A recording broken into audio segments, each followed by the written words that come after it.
If you're struggling with your vitality, energy, mood, focus, or sleep, this podcast is for you. Your host, Dr. Ann Sung, ER doctor and aerospace flight surgeon, will help you reach for the stars and remove the barriers or blockades that have been holding you back from living your best life. If you've been challenged by your health, relationships, or productivity, then it's time for a breakthrough. So here's your host, Dr. Ann Sung.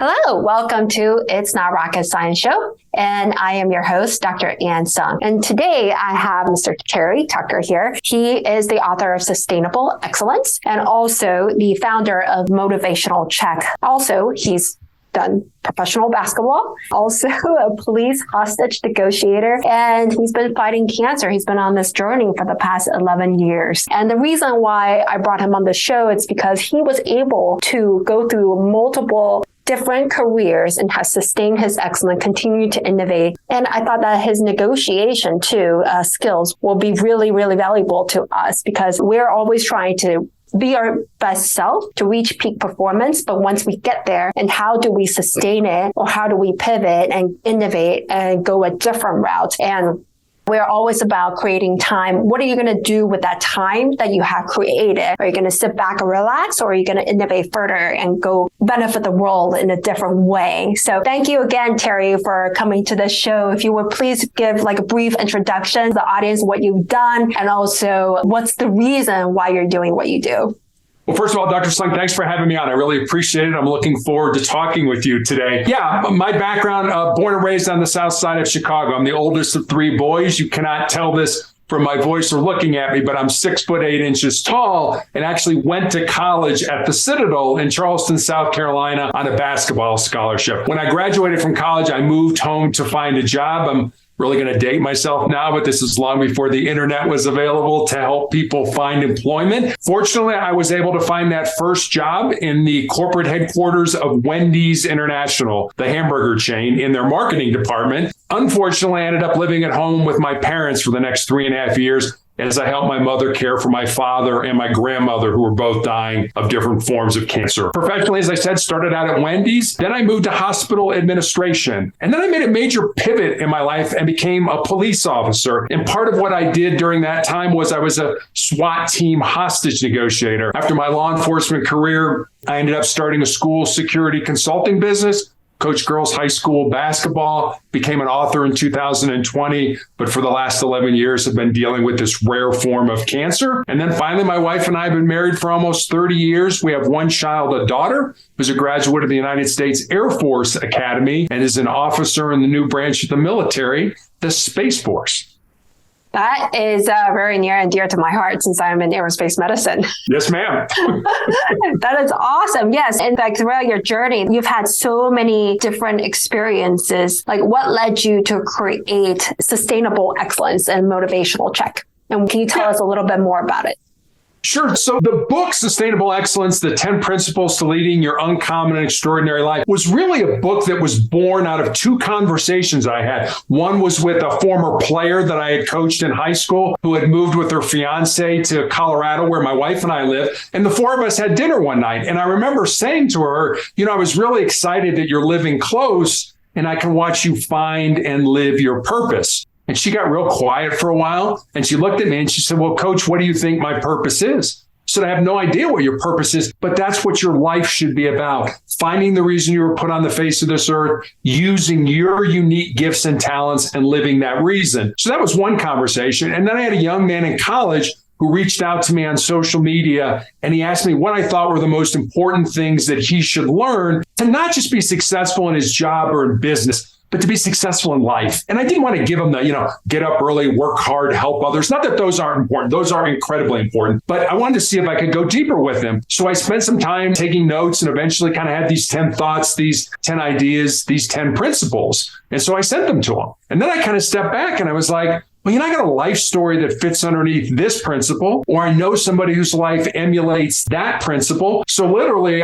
part of my cancer journey has been the amputation of my leg in 2020. And while I was healing during that amputation period, I sat down at the computer every day and I built stories, and they're real stories about real people underneath the principles. And that's how sustainable excellence came to be. In terms of Motivational Check, which is a daily blog that I have, and I put up a thought for the day. I have recommendations for videos to watch, books to read, and things like that. People were suggesting that I somehow find my purpose in life and get it out there, not just sort of keep it to myself. And so I started this blog, and I am inept when it comes to technology. It took me literally 4 months to develop 4 pages. My daughter could have done it in about 15 minutes, but literally it took me 4 months to do this because I didn't understand it. I had to go and I had to learn. And so when I created this, and the title actually Motivational Check, comes from when I was in the police academy. And our defensive tactics instructor used to have he gave us that phrase, motivational check. So anytime you were having a bad day, anytime things were really hard, really tough, you could just scream out that phrase and the rest of the class would respond with a loud 84. We were the 84th recruit class in the Cincinnati Police Department Academy. And just to let the person know that, hey, you're not alone. We're in this together and we're all going to get through it together. So motivational check just seemed like a good name when I was looking for something to call my blog.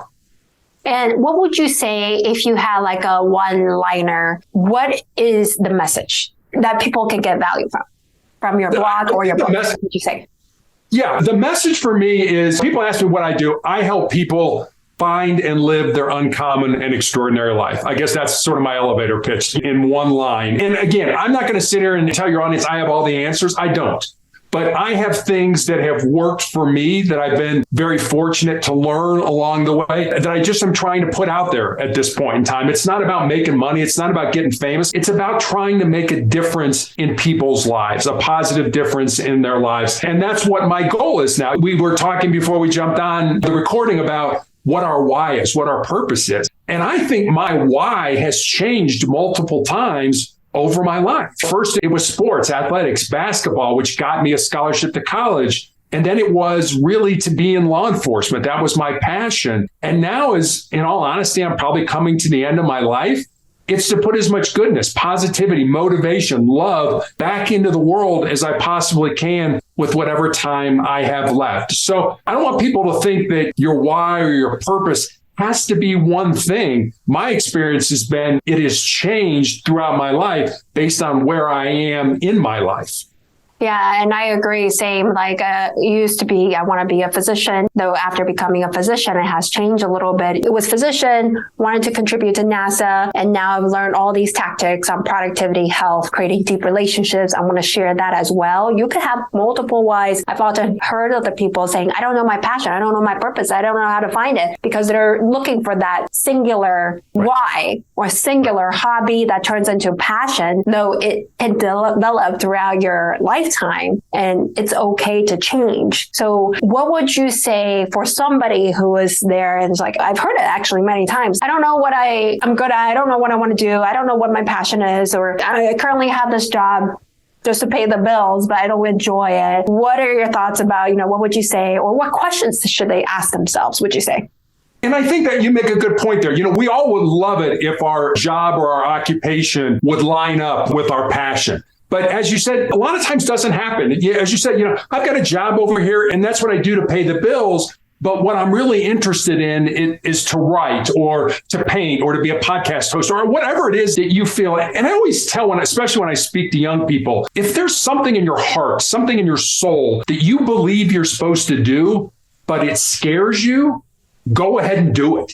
Because at the end of your life, the things that you're going to regret are not going to be the things you did. They're going to be the things you didn't do. And it's going to be too late to go back and do them. And, when I wrote Sustainable Excellence, there's a chapter in there that I titled, Most People Think with Their Fears and Their Insecurities instead of using their minds. And I know I've done that. I know I've I want to do this. Oh, wait a minute. Maybe I'm not smart enough, or I don't have enough information, or what will people say about me if I fail?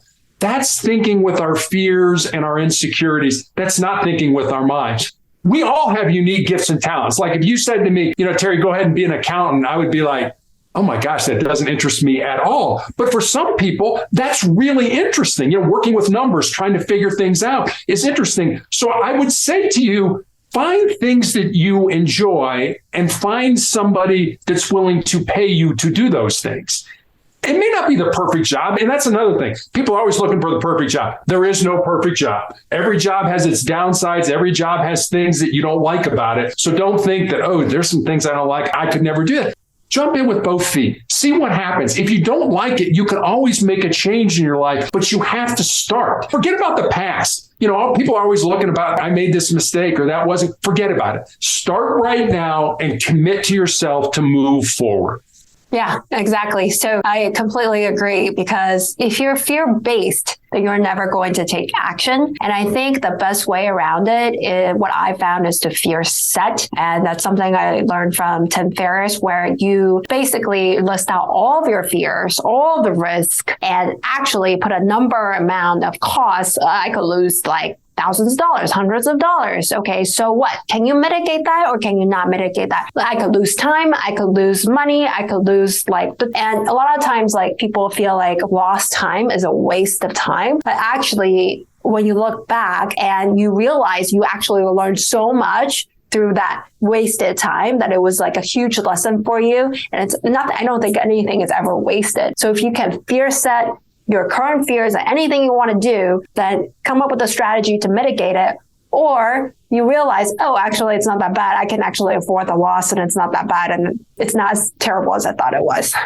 You're right. And I remember Nelson Mandela, the former president of South Africa, used to have a quote. He said, I never lose. I only learn or I win. And so many people look at successful people and think, wow, I want to be like that. They don't see all the failures. They don't see all the times that person messed up or made bad decisions. The road to success is paved with failure. And so that was another chapter I wrote in my book, the importance of failing and failing often, especially when you're young. Do things, make mistakes, screw things up. It's okay. Because especially when you're young, you're not vested, you don't have a family, you don't have children, you don't have things like that, I can't do that now because what if how's that going to impact my family? When you're young, do all kinds of things. Anything that you find an interest in, go ahead and do it, because who knows, maybe that interest will turn into your purpose, your passion, and you can get somebody to pay you to do it. And for somebody who's listening to it, how do you know when you found it? Or how are you supposed to feel? What is your life supposed to look like, or a vision of an end goal when you've achieved that sustainable excellence? I think, and again, I'll speak to what it was like for me. My first two jobs were in business because that's what my father wanted me to do. And he was sick and he was dying. So out of love and respect for him, I went into business. But they weren't my passion. I couldn't wait to get up in the morning and go to work. That was not like, I got to go to work today. But when I got into law enforcement, which I believe was my purpose, I couldn't wait to go to work. And it was, how can I make a difference? What are we going to do today that is going to make a difference, a positive difference in somebody's life? So if you've got that feeling, when you get up in the morning and you're like, man, I can't wait to go do whatever it is I'm going to do. And again, think about, okay, I got to go to work today. But you know what? When I get off work tonight, I'm going to go play with my band because I love playing the saxophone and that's my passion. If you can't wait to do those kind of things, that's when I think you know in your heart that you're doing the right thing. And it may come, it may take some time. There's no such thing as an overnight success. So don't think that, well, gee, I don't feel like going to work today. Okay, that's all right. But if you're not willing to go to work and get up and give it everything you've got every day, then that's probably not your passion or your purpose. Yeah, I want to emphasize a few points like you said. Number one, it's okay to currently do the job that you are doing now and also start something else or participate in something else that may be your passion. It's okay because a lot of times we're thinking one or the other. I got to quit my job to do this, but that's not the case. You could spend 15 minutes, 30 minutes on working on something to create something part-time while you're working your true job. And if you can't wait to go, that's one point. And then the second thing I think I've told people too is if you forget to eat, drink, or go to the restroom because you're so focused and in flow and doing something, then that's potentially where your purpose and your passion lies. And you just got to find somebody to pay you for it. And also, depending on the work that you do, a lot of times after you do it, at least for me, if I feel energized, by after like speaking with somebody. I don't know if that's the case with you, but it actually doesn't drain me, but I get super energized after. It does. And I am treated every 3 weeks for the tumors that I have in my lungs now. And during those 2 weeks that I have off, I'm a guest on podcasts like I am doing with you. And that gives me purpose. That gives me energy. And my wife and I kind of go back and forth with each other because she's like, you got to rest. You got to take it easy. You got to get your blood counts up. And I always kind of joke with her. It's like, I get plenty of rest when I'm dead. Right now, this energizes me. This gives me a reason to get up and not focus on my disease, but focus on how I can make a difference in people's lives. Yeah. Thank you for that too. And I think the next question I do have for you is, so now that they find their hobby, say, or their passion, they go for it, they achieve it, they reach that goal. And so what's next? Because I think that's a very important point that you talk about, and it's sustainable excellence. Yeah, it's how do you sustain that? And you and I were talking earlier about what is excellence? And, I wrote the book, but I don't know. I don't know what excellence is, because you and I may look at a piece of art or a sports team or whatever it is, and you may say, hey, they're good. And I may say they're excellent. It's like, so excellence, like beauty, is sort of in the eye of the beholder. You have to define excellence for yourself. And when you've determined that is, but say you get to that point, say, and I've reached the top of the mountain, I've gotten there and I'm feeling good. And so many people sort of kick back, put their feet up on the desk, pour themselves a drink and be like, I've arrived. And then 6 months later or a year later, boom, another company or somebody else surpasses them. And you're like, wait a minute, what happened? How did that happen? It happened because in order to sustain excellence, you need to innovate. You need to change. You need to find a different way to deliver your product. I remember when I started my speaking business, it was right in the middle, or it was right before COVID hit, and everything shut down. Nobody was hiring people to do motivational speaking, not even online. That really hadn't become a thing yet. And somebody reached out to me and said, hey, would you like to be a guest on my podcast? And my first response, in all honesty, was, what's a podcast? I had no idea what it was at the time, but I was like, oh, okay, that's a different way. That's retooling what I wanted to do. And I can retool and use podcasts as a way to get my message out. So I'm a perfect example of somebody that had to say, well, I can't do it this way. I've got to find another way to do it. So I would always look to innovate. I would always look to do things differently. I would always look to change the way you deliver your product, not to change for change's sake, but to change to find a better, more efficient way to do it. Yeah, especially we're all about, say, time freedom as well, in addition to financial freedom, emotional freedom. But there are usually systems and processes that you can change in order to automate, delegate, eliminate, or reach a broader audience in less time, because your time is really the one thing I think that is the most valuable. So don't settle when you reach that point of success, that first goal, but the next goal to work on, I don't want to say should, but ideally would be to make it more efficient, to innovate in your processes, and to pivot if you're not happy. Like once you sit there for a while, if you don't have the next goal set, a lot of times you're not happy either. I don't know if that's the case with you, but for me, if I'm there, I don't have the next thing to look forward to, then it's just like I'm just sitting there and feel a little restless. Exactly. You do. And I think that's there's an entrepreneur by the name of Ed Milet, and he talks about the 4 types of people in the world. And the first part, he said, are the unmotivated people. And he said, that's the vast majority of people in the world. He said, the second group are the motivated. And he said, it's pretty simple, sort of a carrot and a stick. If I do this, then I will get that.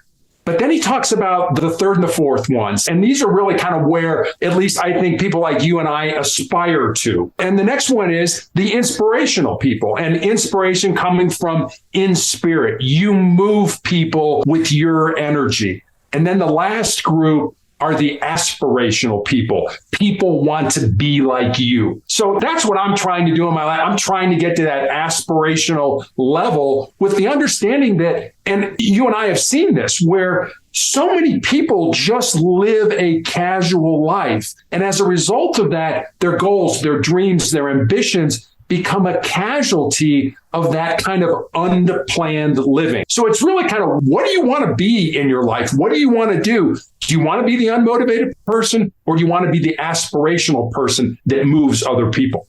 And I'm curious to know your thoughts. How do you balance becoming aspirational. And because I'm trying to do this myself, and that's why I'm asking you, there are a lot of things on my list. I'm focusing on 5 for the year. How do you balance? When is it enough?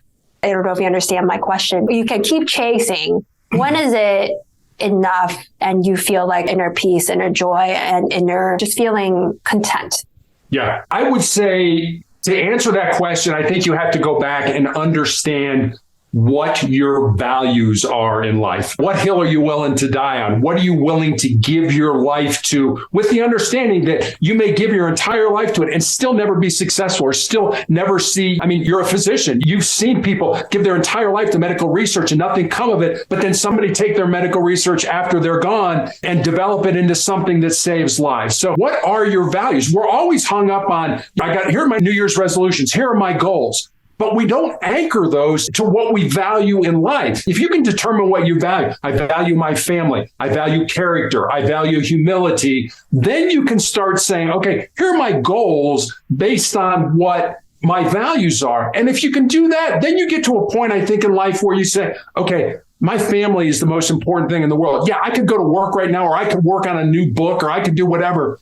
But you know what? I want to spend more time with my family, because at the end of the day, as you said, all we have is time. We're put on this earth, we live our lives, and we die. Everything in between birth and death is time. What do you do with that time to make yourself, find the why in your life, to give? I think there's a tendency for us that we're born empty. We go to high school, we go to college, we go in the military, whatever, and we get out, and then we start making a life for ourselves. We get a job, we get a car, we live somewhere, and we consume, we fill ourselves up. And what I like to ask people is, what if you looked at it from just the opposite way? What if you looked at it as you were born full, and your job in life, your purpose in life, your why in life is to pour yourself out for the betterment of yourself, your fellow man, your creator, whatever you believe that to be? It's an entirely different way of looking at life than the vast majority of people, I think, look at it.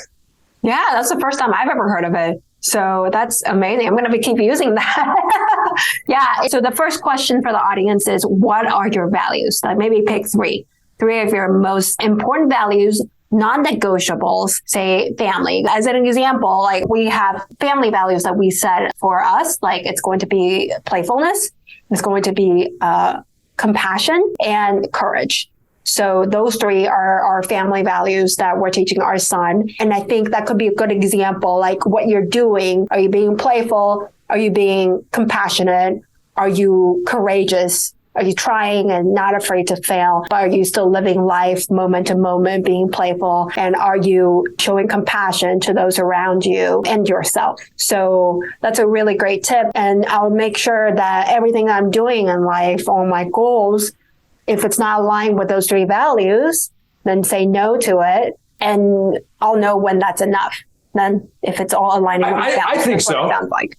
Yeah, I really do. If you know your values, you know your goals. If what you're doing isn't aligned with your values, then it's probably not something you either don't want to do, or it's something you don't want to spend as much time on as maybe you've been spending before. Yeah. And I really want to make this point that a lot of people feel guilty about saying no, which we can get to the negotiation part. Nobody is going to look out for your time, your health, your family as much as you will.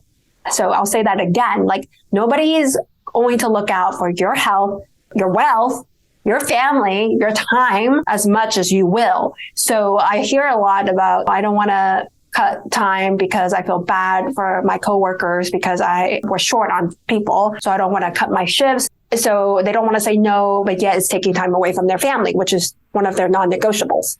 So I want to move on to like the negotiation part. I'm curious about your thoughts, what you can share with us about how to negotiate more time for ourselves, benefits, salary, or with coworkers, bosses, partners, whatever. I'm sure you have a lot of tips for us.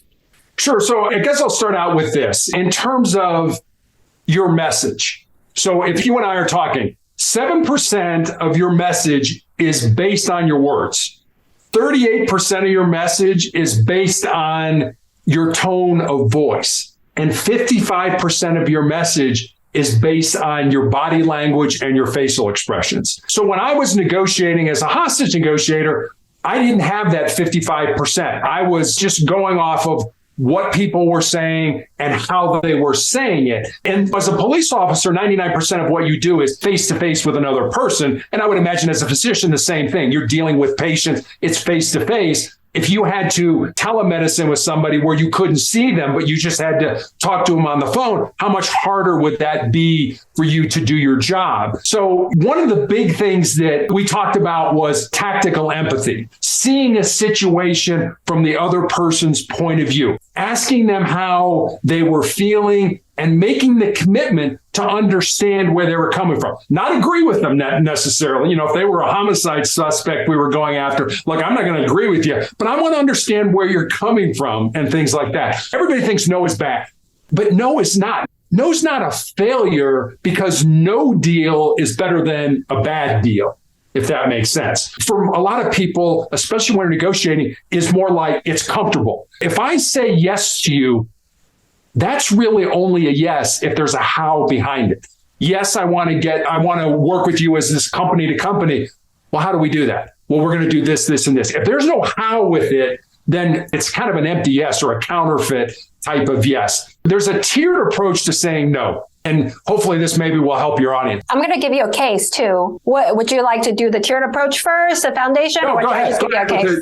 Yeah, I think a case study would probably be better. So go ahead. Okay, let's do a case. It's a real life scenario, actually. Okay. So physician mom, multiple kids, working a lot of shifts in the ER and trying to cut down, but it's very hard to cut down because the medical director really needs those shifts filled. They're short-staffed. And she says, like, everyone is doing it. Everybody is sacrificing. Everybody is pitching in. So as a mom, as a physician mom, how would you negotiate more time without feeling the guilt of letting your coworkers down? I mean, I think I would just say, look, here are my values. I want to spend more time with my family. Okay, so the director of the ER, the director of medicine comes to you and says, you need to spend more time here at work. And I think the first part of that tier is you say, well, how am I supposed to do that? And then you begin the sort of dance. You begin the negotiation. And then he says or she says, no, okay, maybe it's not going to be 20 more hours, but I need you to do 15 more hours. And that individual would say, yeah, I mean, your offer's generous, but I'm sorry, that just doesn't work for me and my family. And then you talk about it some more, and then maybe says, okay, look, you're going to do 10 hours. And the third part is, I'm sorry, but I'm afraid I can't do that. And then you talk about, okay, do 5 hours. And then the last tier is, I'm sorry, no, I can't do that.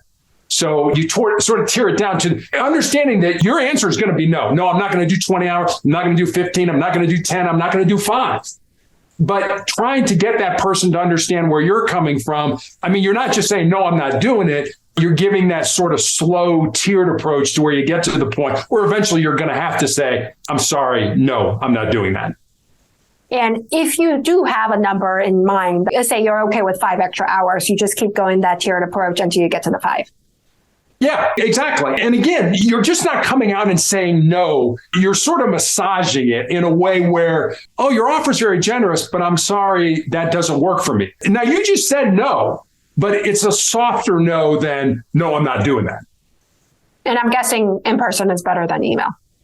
Yeah, sure. Absolutely. In person is. Because, I mean, you think about cyberbullying, in schools and stuff like that. You're willing to say something on a computer to me like, oh, I hate your hair or your outfit today was ridiculous. But you would never say that to me face to face. So, yeah, absolutely. Make people talk to you face to face. I love it. A lot of people don't, especially because everybody's used to doing this and that. So. Yeah, I agree. Like face to face, you can get so much done. You can get more empathy and you can read the body language better. So It sounds like first identify the values, state your values to the medical director. And then even though they're probably going to say, I really need you. Everyone is sacrificing.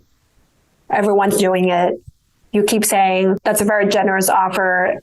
But I'm sorry, I can't do it, or I don't see how I can do it. Can you show me how I can meet my values, spend time with my family, and provide you these hours? And they kind of go tear down. Yeah, exactly. To the point where you actually have to say, I'm sorry, no.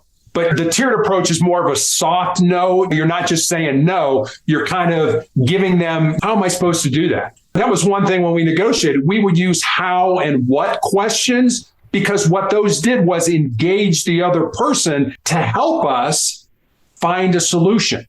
So, if I'm negotiating with somebody, it's like, how are we going to get you out? Now that person now is engaged with me because that's my goal, to try to get them out safely. That's my goal. Now you're engaged because I've asked you, how are we going to do this? Okay. So without them even realizing it, how and what questions are the kind of questions that engage you to help solutions?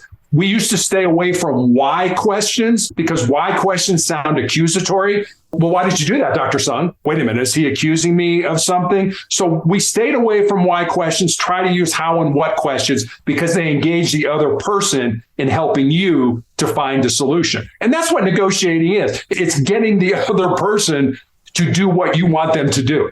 Yeah, I'm going to touch on the wording because I think that's very important. And then go back a little bit just so that if you feel guilty for letting down your coworkers and your work, just remember that, again, when people are on their deathbed, they're usually regretting the time that they didn't spend with their loved ones, not how much they didn't work. Right. Yeah. So nobody's thinking about, I wish I would have spent more time at the office or the ER or NASA.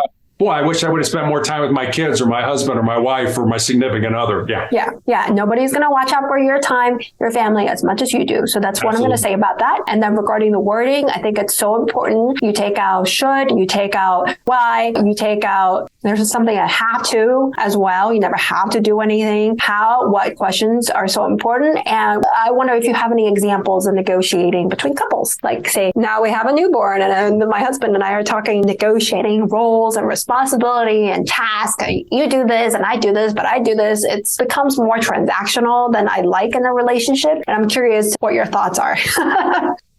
When you put the emotional part into it, and if you think about what we did as negotiators, when we've all been to the park and seen a teeter-totter or a seesaw, when we started negotiating, the person's emotional end was way up in the air and their rational end was down on the ground. And by asking those how and what questions, by labeling their feelings and things like that, we would eventually develop rapport or trust with them and get empathy for them and get to that teeter-totter to where it was sort of at equilibrium. And then using more questions and more discussion to get to the point where their rational brain was up in the air and their emotional brain was down on the ground. Because we all make better decisions when we use our rational brain as opposed to our emotional brain. Immediately when you start jumping to family and things like that, I mean, you and I were talking before the recording where I have all this knowledge from all this time being a negotiator, but when it came to our daughter, it was like, the emotion got into it and all the knowledge went right out the window. So I always feel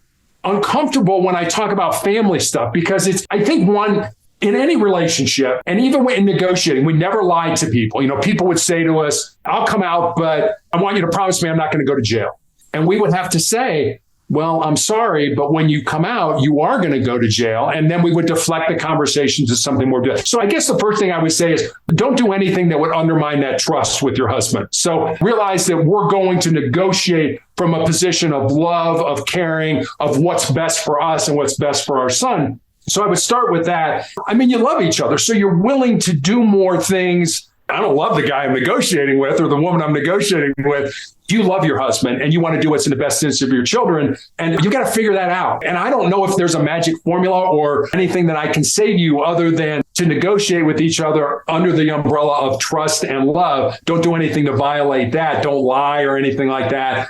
Say you're going to do something that you can't commit to, and then just try to figure it out. It's not easy. I mean, I worked night shift my entire police career. My wife worked during the day, which is the reason we only have one child. But it was kind of one of those things where we had to figure it out. And there were nights I went to work carrying a gun on 2 or 3 hours of sleep because I got to go pick up our daughter from school, or she's got a recital or a play that I committed that I would be to. So sometimes you just got to suck it up for what's best for your family. Yeah, I agree. And a lot of times when couples are just having discussions or even escalating to fights and arguments, you're arguing about little things like details, but really when you step back, we both actually have the same intentions. Say we both have the same intention of safety for our children, but we have different methods. So how do we reach a middle ground for the safety of our children? Because we both love our child and we want what's best, but not like butt heads, but like have different methods. Sure. And that's all. You figure out what's actually the end goal. The end goal is be safe. And how do you get there? That's what you discuss. But some people are like arguing about, well, your method's right or wrong, or your method's right or wrong. It's not time well spent. It's not. And when you get emotions into it, when you start, well, I'm doing all this and you're not doing, okay, now emotions have done it. And I would suggest that if that starts, both of you sit down and hold hands and then start talking about it, because it's a whole lot harder to scream at somebody that you have physical contact with. I'm holding your hand. I may be upset with you because I don't think you're pulling your fair share, but it's a lot easier and the emotion kind of ratchets down when you're sitting down and you're holding each other's hand. So it's easier to fly off the handle and your hands are going and stuff like that. And the other thing I guess I would suggest is to label those emotions. When you're not doing your fair share, Dr. Singh, well, you seem to be like you're really pissed at me. Well, yeah, I'm really pissed at you. And again, you get the person to burn off. That's what we would do. We would ask them, an open-ended question. They would talk about it. We would parrot their last 3 words back to them and attach an emotion to it. And then we would go silent. We would spend at least 5 minutes or 5 seconds in silence, because what that does is makes them uncomfortable, gets them to talk more, burns off that emotional energy. Now we're talking rationally and we can come to a conclusion or an understanding. So what if I was saying, I feel like if you're trying to burn off my energy, what if I'm saying, I feel like I've just been doing a lot. There's so much on my list and I'm feeling, I don't know, like what list are you going to check off? Like what item are you going to check off here? How do you want me to handle this?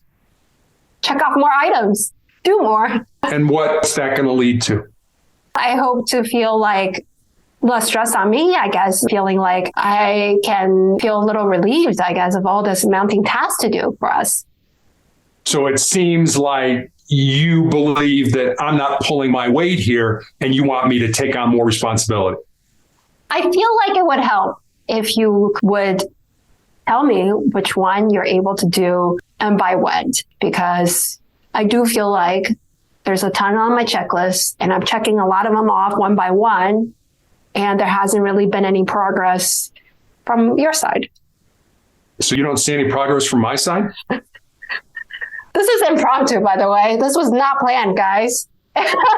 But this is a real scenario. Yeah, that's what we would do. You would say something and I would parrot back your last 3 words. And then I'd shut up. And that gets you go, and now and again, if I'm married to you, I love you. I want what's best for you and our child. It's entirely different when I'm trying to get somebody to come out, who's got a gun or got a hostage or something like that. But that's the technique. What we just did are the kind of questions and the things that we would say to get people to do that. And I think when I say to you, gee, Ann, you seem really pissed, what that does is get you to understand that, okay, he understands. He understands I'm really ticked off at that. I don't think he's pulling his weight. And that was one of the big things as a negotiator, where if somebody was ranting and raving and yelling and screaming, and I said, oh, you seem a little upset, I totally missed it. I totally missed that. And what I'm trying to do is develop that relationship, develop that rapport, develop that trust. And if I don't get that emotion right, then I'm not developing that trust. It's like, no, you idiot. You don't understand what I'm saying. I'm pissed as hell. So it's that kind of a thing. So having me be able to tell you or say, gee, Ann, you seem like you don't feel I'm pulling my weight here. Yeah, he gets it. He gets where I'm coming from. Okay, now, all right, good. We're on the same page. We're not on the same page emotionally. There's no way we're going to figure this thing out. When you said that, I felt like I didn't want to seem accusatory, because I don't want to come off, especially if it's somebody you love, like you want to come off with compassion and not criticize him for pulling weight or anything like that. How do you navigate that? Yeah, first of all, you don't make it personal. And it's easy to do. It's easy to take the low-hanging fruit and grab it, kind of zing your partner, but that doesn't do anything. If you understand that the end goal is to do what you both need to do for the care of your son, then first of all, don't zing them. And I like to zing people, so that was hard for me to do. But don't zing the person, but understand, again, like when we were talking about values, I'm going to set a goal. What are my values? My values are my son, or our son. Our values are our family, my commitment and love to you. Okay, we can work this out. Okay, I don't think you're pulling your weight. And I might say to you, well, what makes you say that? And you would say, whatever. Well, you're spending all the time at work and you're doing all this kind of stuff. Okay, So you feel I'm not spending enough time with you. I'm not spending enough time with our son. I'm not spending enough time committing to our family. Yeah, that's exactly what I think you're doing. But I've also got you ramped up now. Yeah, exactly. That's what now the emotion side has gotten up. How do we get that back? So it's a dance, but it's got to be a dance where trust and love are the overarching things with it. Yeah, sounds like yes. Once you have a foundation, just think about your family values. Think about the love you have for each other. Do the hand holding. And I think that's going to make the conversation a lot easier. I'm going to use that. That was a great advice because I think very often when we're having discussions, we're further and further from each other or don't want to hold each other. And then we forget how it was like when the relationship first started, or even probably your kids too. This applies to all of your family. If you can just hug them, touch them, if you're negotiating with your kids, just think about the common values and go from there. That's what it sounds like, right?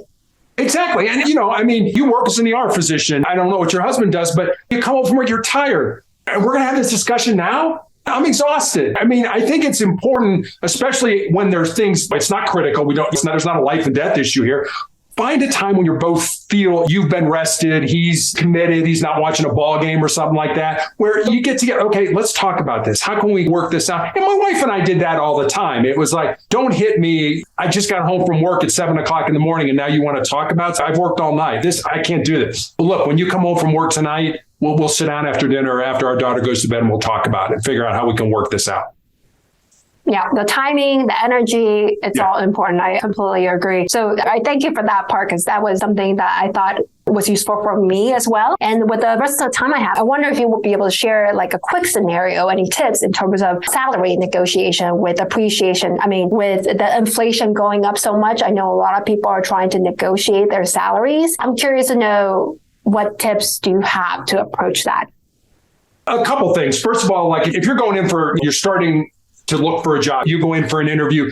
In the initial meeting, never talk about salary, talk about benefits, talk about what your title's going to be. Never talk about those things. If you're forced to say, hey, what are your salary requirements? Give a range. Say, with the understanding that the low end of the range is the very minimum that you would be willing to take for whatever this particular job is. And there are websites, there's Glassdoor.com, there's Salary.com, LinkedIn, Indeed, where you can search. Glassdoor will let you search companies to see what they paid for other jobs. It'll give you an idea because employees can post stuff on there. I'm a little leery with that because most of the time, if you're happy, you're not going to post something positive. But if you're not happy, you're going to post something negative. So be a little leery on what you read in terms of what people are saying, because those are usually the disgruntled people. But know what you're worth. Know your value to the organization.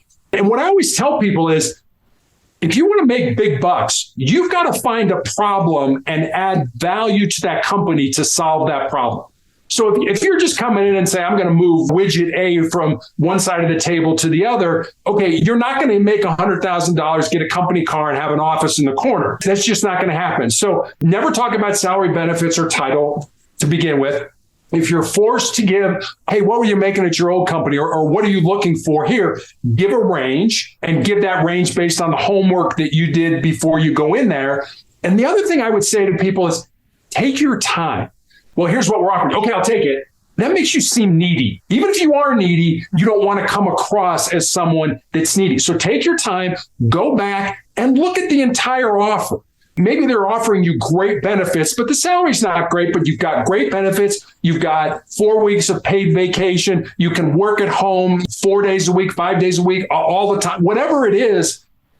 And you look at the totality of the offer, that's a pretty good offer. Maybe I'm not making as much money, but I've got great benefits. I've got all these other things that I really want. So I would say take your time and I would look at the whole offer on its merit and don't be afraid to counter, especially if you know what your value is. If you know, look, at this company, this is what I did. I can bring that to your company and I believe that this is what I am worth. I mean, the worst they could say is no, and then you're sort of back to where you were when they made the initial offer.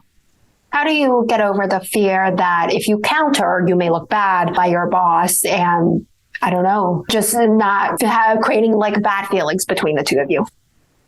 It's a job. If you feel you're undervalued or underpaid, and again, every survey I've ever seen where it came to looking at salary, in terms of importance, salary was always down around 6, 7, 8, 9 in terms of you want to be valued for your opinion. You want to feel like you contribute to the organization and stuff like that. But I don't think it's unrealistic. And I think it would show confidence if you knew what you were worth, if you knew what you had done at other organizations and you were willing to bring that forth and just say to your boss, hey, look, I understand that. I understand where you're coming from, but here's what I feel I bring to the table. Here's what I believe I am worth. And again, I would respect an individual that was confident enough to do that. If you're not confident in your ability, or if you're not confident that, like I said, if you're going to move a widget from one side of the table to the other, but you're going to go in and say, I want $100,000 and a company car and 4 weeks vacation, okay, you're just not realistic. I think you have to be realistic. But again, what value are you creating for that company? What problem are you solving for that company? And if you put it in that context, then I don't know, where does your boss go with that?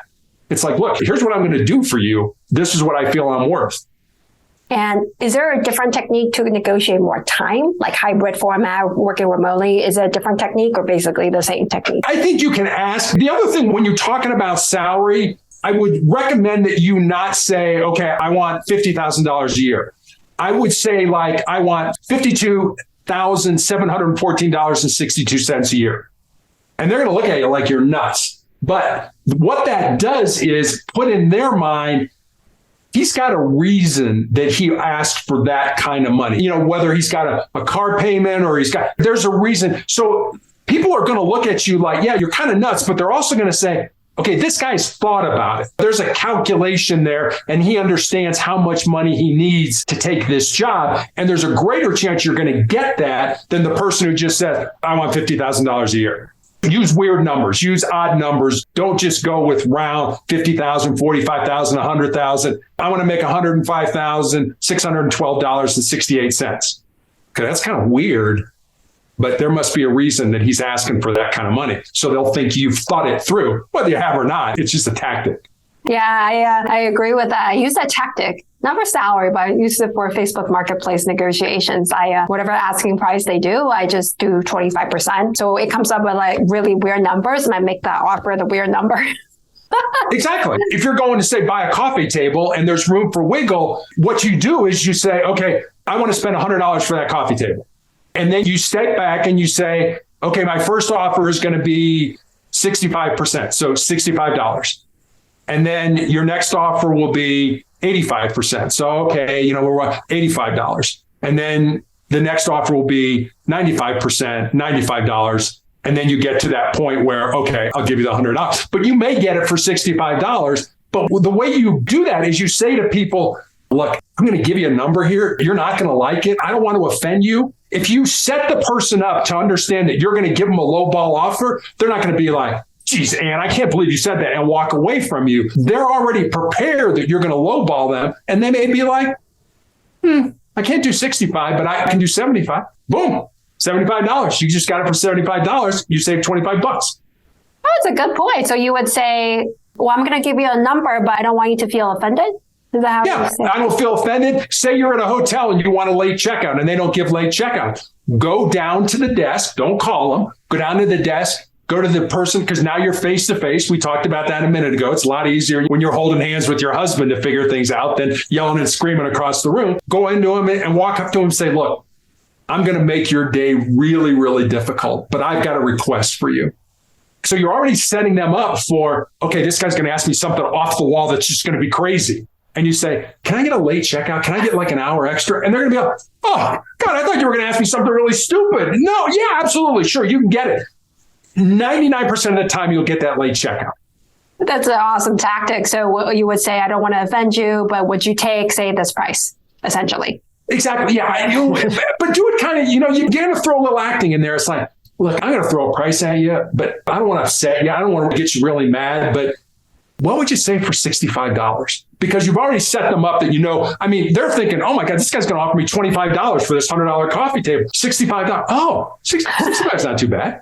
So I love it. I have a lot of things to purchase for the new primary home. There you go. I'm going to be using that. Thank you so much. I know we're running out of time here. We've talked so much about from how to sustain your excellence, how to find your passion, your hobbies, and all like to negotiate, innovating, negotiation tactics. Can we pick 3 takeaways where we have so much? 3 takeaways you want the audience to remember from this episode? I'm big on, and I think you are too, on family and things like that. So I think when you're negotiating, when you're dealing with human beings, and we did this when we were negotiating with, homicide suspects or people that had barricaded themselves with a gun and things like that, understand that trust and love, especially in families. I mean, love, not so much when the work that I did, but trust is the overarching thing that develops better relationships, that really gets good relationships going and keeps them going. If I can't trust you, if I don't trust, if your husband did something and you didn't trust him, you may stay married to him, but think how much better your relationship would be if you did trust him. So trust is a huge thing. Never, if you can, never try to get to a point where you lose that trust with another human being that matters to you. So I would say that would be one thing. The other thing I would say is the importance of no. No is not no. No just means not yet. So realize that in your life. It's that old saying, never take no for an answer, but negotiate from a position of strength. The more you know about an individual, find out about them, ask them about themselves, ask them about things that matter to them, and not about work stuff. If I were to go to a meeting with somebody, I'd ask them, hey, what are you doing your off time when you're not working? Oh, this guy's interested in me. If I'm interested in you, we like to be with people that we are similar to. If I felt I had a lot in common with you and you felt you had a lot in common with me, we'd spend a lot of time together. We'd want you'd call me, we'd be friends and stuff like that. If we didn't have a lot of stuff in common, we wouldn't spend as much time together. So figure out what that person likes and then build on that and use that to your benefit. And it sounds like you're using people. And when you negotiate, you are. I hate to say this, you really are. When you're negotiating, the more information you have about the person, the easier it is for you to negotiate and get what you want.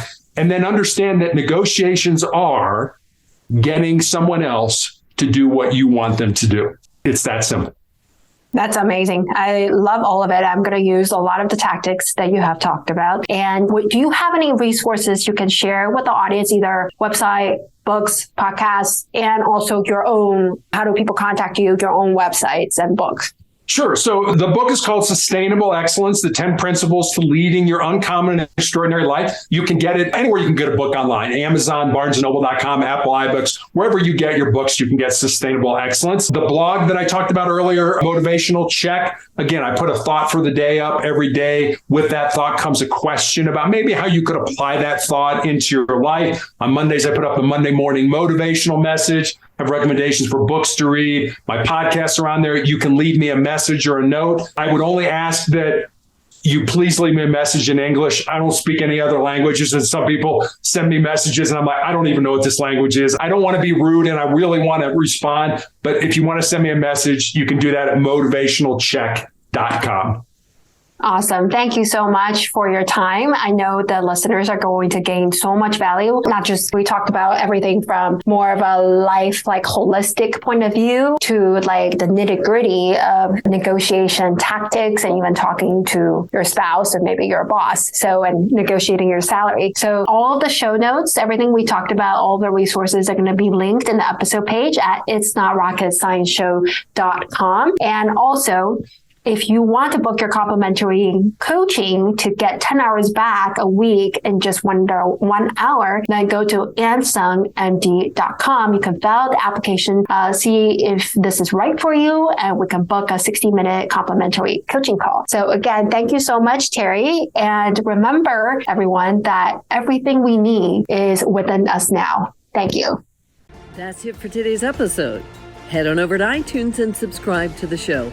One lucky listener every single week that posts a review in iTunes will win a chance in the grand prize drawing to win a private VIP day for a health and life makeover with Dr. Ann Sung herself. Then be sure to head on over to itsnotrocketscienceshow.com and pick up your free gift from Dr. Sung. Then join us on the next episode.